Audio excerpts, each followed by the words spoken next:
بسم اللہ الرحمن الرحیم۔ امام ابن ماجہ نے اپنی سنن کے اندر اس حدیث کو لکھا ہے کہ حضرت جابر رضی اللہ تعالیٰ عنہ فرماتے ہیں کہ نبی پاک صلی اللہ علیہ وسلم کی بارگاہ میں کچھ صحابہ بیٹھے تھے۔ وہ صحابہ جو مہاجرین حبشہ تھے، یعنی مکہ سے جو حبشہ ہجرت کر کے گئے پھر واپس پلٹ کے بارگاہ رسالت میں حاضر خدمت ہیں۔ میرے آقا علیہ الصلوۃ والسلام نے پوچھا، اے میرے صحابہ، حبشہ میں تم رہے ہو، کوئی حبشہ کی عجیب بات سناؤ۔ نبی پاک صلی اللہ علیہ وسلم کی بارگاہ میں حضرت قتیبہ عرض کرتے، یا رسول اللہ میری طرف توجہ فرمائے، میں سناتا ہوں۔ آپ فرماتے ہم حبشہ میں بیٹھے ہوئے تھے تو ایک بوڑھی عورت ایک پانی کا مٹکا لے کے جا رہی تھی، تو ایک حبشی جوان اٹھا اور اس نے آ کے اس بوڑھی کے کندھے پہ دونوں ہاتھ رکھ کے دھکا دیا۔ دھکا اتنے زور کا تھا کہ بوڑھی منہ کے بل گر پڑی اور اس کا مٹکا پانی کا ٹوٹ گیا۔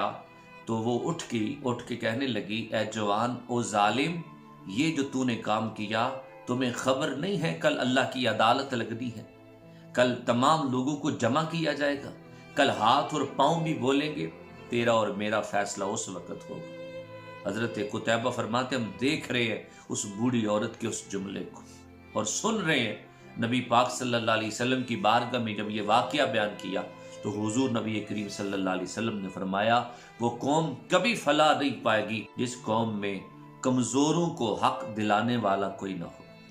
جب طاقتوروں سے کمزوروں کو حق نہ دلایا جائے جس قوم کے اندر، وہ قوم کبھی فلاح نہیں پا سکتی۔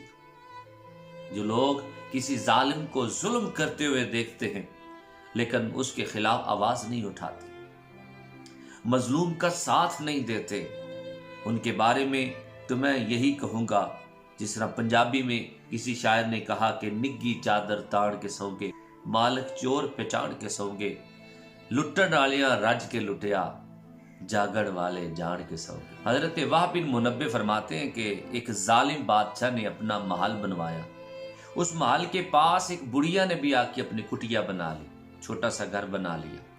ایک دن ظالم بادشاہ اپنی سواری پہ بیٹھا اور سواری پہ بیٹھ کے وہ نکلا اپنے محل کے ارد گرد گھومنے کے لیے، تو دیکھا ایک بڑھیا کی کٹیا ہے، ایک چھوٹا سا گھر بنا ہوا ہے۔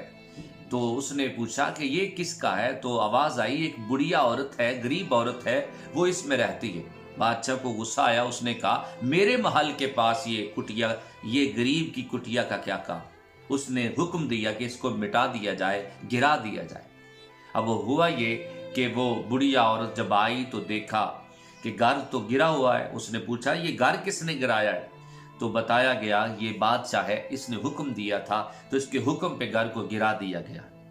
اس بڑھیا عورت کی آنکھوں میں آنسو آ گئے اور وہ رو کے آسمانوں کی جانب دیکھ کے کہنے لگی، اے مالک، جب یہ گھر گر رہا تھا میں تو حاضر نہیں تھی، اے اللہ تو کہاں تھا؟ جس درد سے یہ جملہ کہا تو حضرت وہب کہتے کہ اللہ تعالیٰ نے فرشتوں کو حکم دیا کہ جس طرح اس بڑھیا کا گھر گرایا گیا ہے، جاؤ اس محل کو محل میں رہنے والوں کے اوپر جا کے گرا دو۔ تو اس محل کو مٹا دیا گیا۔ میرے رب کی جو غیرت ہے اس کو کبھی للکارا نہ جائے۔ اللہ اپنے بندوں پر غیرت کھاتا ہے، اللہ تعالیٰ اپنے بندوں کی تکلیف کو برداشت نہیں کرتا۔ میں نے ایک روایت میں پڑھا ہے کہ پل صراط سے جب کوئی ظالم گزرنے لگے گا تو آواز آئے گی، ظالم تو بندوں پہ ظلم کرتا رہا، آج صحیح سلامت پل صراط سے نہ گزر پائے گا۔ کب تک ظلم کرتے رہو گے؟ کب تک ظلم کی داستان قائم کرتے رہو گے؟ ہمیں اس معاملے میں غور و فکر کرنا ہوگا کہ ہماری حمایتیں کن کے ساتھ ہیں، ظالم کے ساتھ ہیں کہ مظلوم کے ساتھ ہیں، قاتل کے ساتھ ہیں کہ مقتول کے ساتھ ہیں۔ ایک شاعر نے کیا خوب کہا، عشق قاتل سے مقتول سے ہمدردی بھی، یہ بتا کس سے محبت کی جزا مانگے گا، اور سجدہ خالق کو بھی اور ابلیس سے یارانہ بھی، حشر میں کس سے عقیدت کا صلہ مانگے گا۔ ہمیں ظالم کا ساتھ نہیں دینا، ہمیں مظلوم کا ساتھ دینا ہے، اور جو مظلوم ہے وہ بھی ظلم سہنا چھوڑ دے۔ اور شاعر نے کہا تھا نا، ظلم سہنا بھی تو ظالم کی حمایت ٹھہرا، خاموشی بھی تو ہے پشت پناہی کی طرح۔ خاموش ہو جائیں گے تو ظالم ظلم کرتا رہے گا، ظالم کو ظلم سے روکنا ہوگا، ہمیں ساتھ دینا ہوگا مظلوم کا، عدالتوں میں انصاف کو رائج کرنا ہوگا۔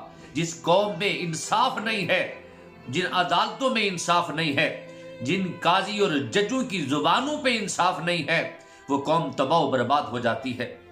اللہ اس قوم کو کبھی معاف نہیں کرتا جس قوم میں کسی کمزور کا ساتھ نہ دیا جائے، جس قوم میں کسی جو ہے نا وہ مظلوم کا ساتھ نہ دیا جائے۔